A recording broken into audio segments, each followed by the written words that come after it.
Hi, I'm Aaron Newworth with Vetify. I'm joined by Chris Huemmer, Senior Investment Strategist at FlexShares Exchange Traded Funds. How are you doing, Chris? Doing well. How are you doing, Aaron? I'm doing well. Let's get into it. So, why should investors consider infrastructure investing in today's macro environment? Yeah. So we've at FlexShares have always been advocates for a strategic allocation to real assets in a portfolio, but doubly so in the current inflation and volatility environment that we live in today. Uh, Part of the reason for that is the correlations between stock and bonds, between inflationary and deflationary periods, particularly how it affects and impacts the traditional 60-40 portfolio stock bond combination. And I've covered this before, so I'll just cover it briefly. Is that typically in deflationary environments, bond prices and stock prices are negatively correlated to one another, meaning that as bond yields are increased, bond prices fall, but stock prices historically have gone up. The reason being is those increases in bond yields are typically tied to growth going very strong. That's different in an inflationary environment where bond yields are going up because inflation is higher. In those environments, in inflationary environments, we see that bond prices and stock prices are positively correlated to one another, meaning that as bond prices fall, so do stock prices. That's what we've experienced this year. It's something that historically we've seen in inflationary environments, and it's definitely playing out again. So in those periods where both stocks and bond prices are falling, that diversification you get from the 60-40 portfolio does not add diversification, and you need to look elsewhere. Real assets is one of those buckets where you tend traditionally to see be used as that diversifier because they do so well in inflationary environments. And particularly infrastructure in the current environment that we're in does really well. The reason being that infrastructure traditionally and historically has done well late in the economic cycle when growth is slowing. These businesses that are mission critical, that have inelastic demand. So whether people have a lot of disposable income or very little, these are mission critical goods and services they need. Like think of access to clean potable water, waste management, communication devices, transportation to and from work and around town. All of these things are crucial goods that we need. Infrastructure is the way that all of that happens. And so we tend to see that even in periods late in the economic cycle, infrastructure does well. And that's one of the reasons we recommend it in this type of environment with high inflation and high volatility, because they generate such predictable cash flows and have long duration, predictable expenditures. They tend to do well in volatile environments as well. And so doubly so in this environment, infrastructure looks attractive to us. Okay. How does an infrastructure allocation fit into a portfolio? Yeah. Where do your clients put it? Equities or somewhere else?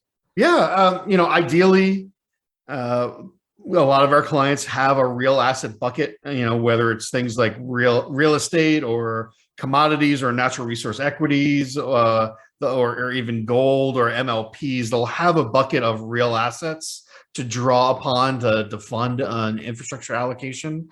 The other place that we tend to see is, for people that don't have real assets, is we are talking about equity-based securities. So funding from equity makes sense. And then on our institutional side, where we do a lot of deconstruction of returns and talk to our clients about, what exposures you're getting. When you look at infrastructure, because of that predictable income stream and that predictable expenditures, they tend to be assets that are highly levered and have sensitivity to interest rate changes. And so you tend to see that these securities have term exposure as well as equity market exposure. So we do tend to see that in some clients, they fund this not just from equities, but they'll actually draw some from fixed income. And particularly today, where we've seen on a total return basis, global bonds have negative performance. Clients are using infrastructure to fund not just from equities, but also fixed income to get that exposure. So when choosing an infrastructure strategy, on what characteristics should investors be focused? Yeah. I think when we look at the infrastructure asset class, there's very unique benefits. The mission critical nature, the inelastic demand, the ability to do well late in the economic cycle, all are attractive. But you have to also understand the unique nature of the asset class, which you're talking about highly capital intensive, location specific, highly regulated services. And that really leads to needing and focusing on strong diversification across geographies, across patronage or revenue collection types, and then most importantly, breadth of infrastructure types. So, really infrastructure a lot of times still gets thought of as a glorified utilities and pipelines asset class, but there's so much more to it, even in the listed space. So when we think about transportation, access to airports and seaports and railroads and toll roads, communication services, so cellular towers, data centers, wire lines, fiber optic cables, even government outsourcing like healthcare facilities and post offices, all are listed infrastructure assets that you can tap into in the public markets. And really, to get the best experience in our view to the infrastructure asset class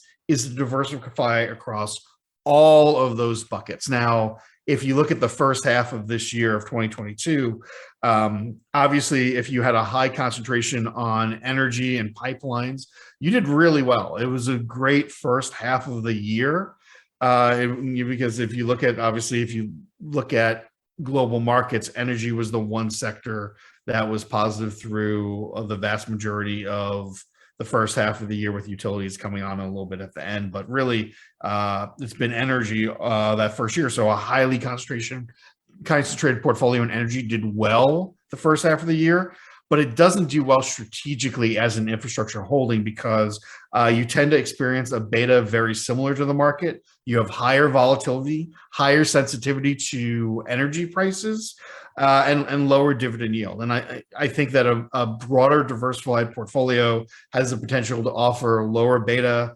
historically has been lower volatility over the last several cycles, offers a more compelling dividend yield today, and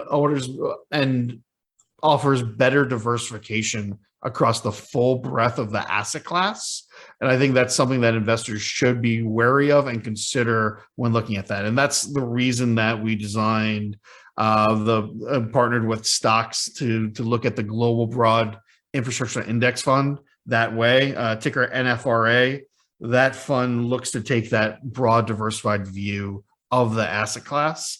And I think today, in particular, it's a very attractive way of looking at infrastructure in an investment portfolio today. Great. Well, thank you, Chris. We appreciate your insights and look forward to chatting again soon. Thanks, Aaron. Thanks for having me.